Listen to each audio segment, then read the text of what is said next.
Lots of people have lots of opinions on this one. I'm going to share what I think. I think my dad bowed out on this episode. I don't know if he's taken a nap because, he's old, or if he just doesn't want to share his opinion. But how long should the sermon go? We're going to talk about that today on this episode.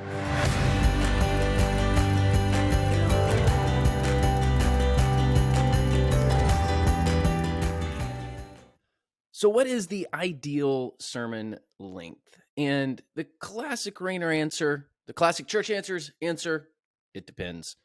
Obviously, it's going to depend very much upon who you are as a preacher and pastor, and the expectations of your church, and kind of your faith tradition and the history of the church. There's a lot of variables here, but I think that through kind of our anecdotal research, we can whittle this down a little bit. So I'll go out on a limb, and you can chime in the comments if you disagree with me, because this has been a bit of a hot topic on in the interwebs.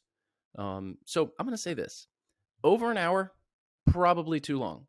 I would say it's a rare person that can preach over an hour and engage the interest of the majority of people. You'll always find that person that will be engaged with you for 2, 3, 4 hours. There's always somebody that can stay focused, but we're talking about the masses here. And we're talking about the majority of your congregation. Over an hour, probably too long. It's just hard to engage the mind for that length. So we've got kind of the hour max.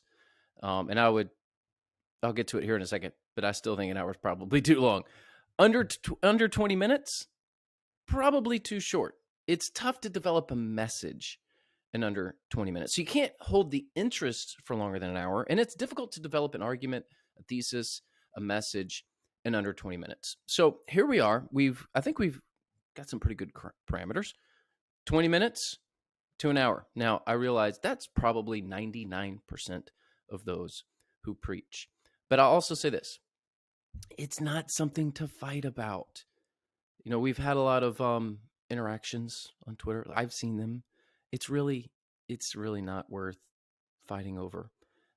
So let's break this down. How do you know for you? Well, community context is key. What are the cultural expectations where you live?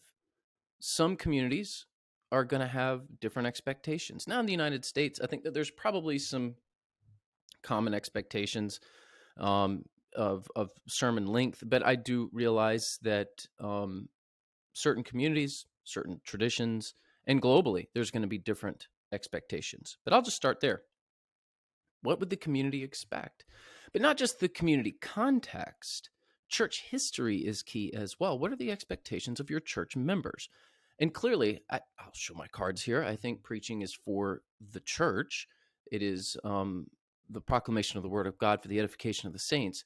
So, you should definitely consider your community when you're preaching. You should consider those who live around you.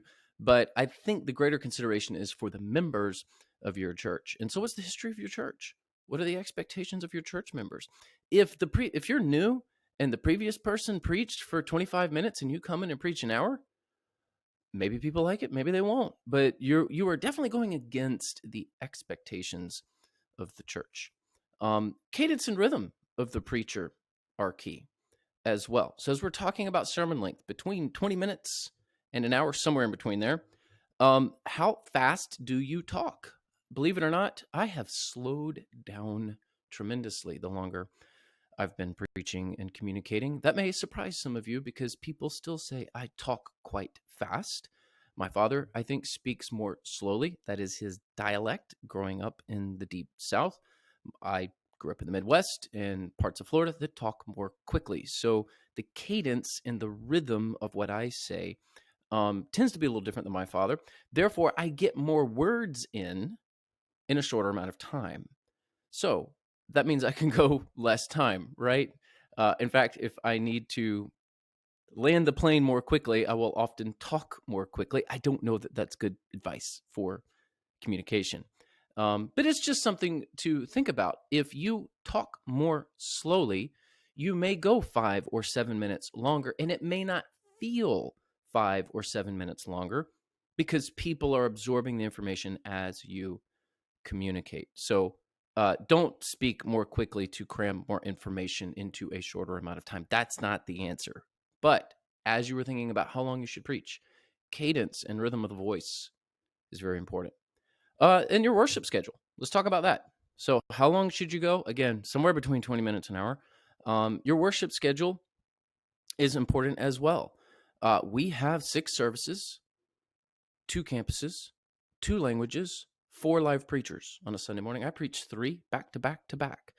And we have an 8, a 9:30, an 11 o'clock service. We have smaller venues. We're not a giant church. We just have smaller venues. And, well, if I don't land the plane, then there's going to be other people walking into the room. So worship schedule kind of dictates how long you're going to go as well.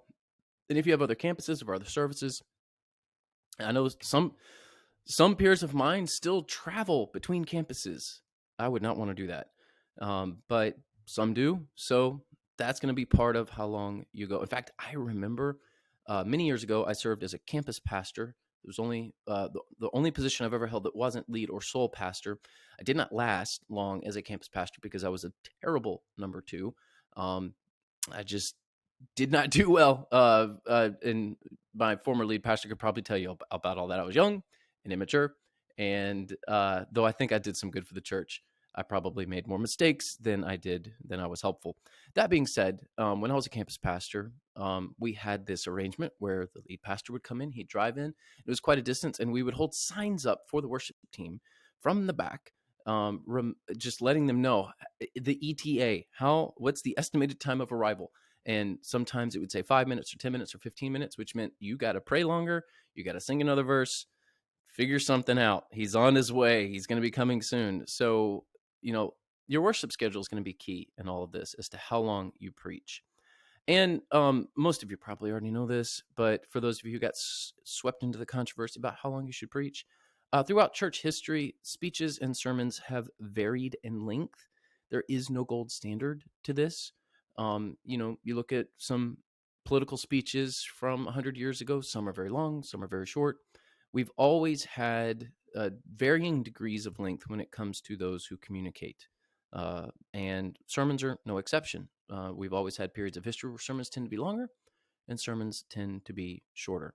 And if you are an experienced preacher, you can feel the room. You know where that sweet spot is. You can just kind of tell when people are done. I know I can. I am not somebody who can hold interest for an hour, which is why these YouTube videos are the length that they are. They're not an hour. So you can get a feel for the room, and you can get a feel for that sweet spot when it comes to length. The main issue here, this is how I will conclude: be consistent. Goodness, if you're preaching 25 minutes one Sunday and an hour and 5 minutes the next Sunday, that's really strange. Don't do that. Just be consistent. Again, the book ends here, 20 minutes to an hour. But I'll say this: my sweet spot is 28 to 36 minutes. I go longer than 36 minutes, I lose people. Really, it's probably longer than 32 minutes. I would like to think that I could go a little longer. But frankly, 28 to 32 minutes is probably right where I need to be. I would bet that most of you are probably in that sweet spot as well. So some things to consider as you think about the ideal sermon length time. Thank you for tuning in. And don't forget, I've got a book. We talk about it a lot because I want you to get it. I believe in the message of the Church Revitalization Checklist. It is a hopeful and practical guide for leading your congregation to a brighter tomorrow. I would love for you to get a copy. Link is down below, so you can click that. If you don't have a copy, I'd love for you to get one. And we're also offering those of you who listen via YouTube a free 30-day trial to our silver membership at Church Answers. So link below, you can click on that, get a free trial to our community of 1,900 church leaders, always interacting with each other. It's a great place to get your questions answered. It is not wise to post those questions about church members on social media because you know what? They can see them. So better to get into our Church Answers Central forum and talk about some of those more difficult and challenging things in your church there. Safe and private. It's a good place to get those questions answered. Also, please like this video, hit subscribe. We'd love to communicate more with you at Church Answers, where we are growing healthy churches together.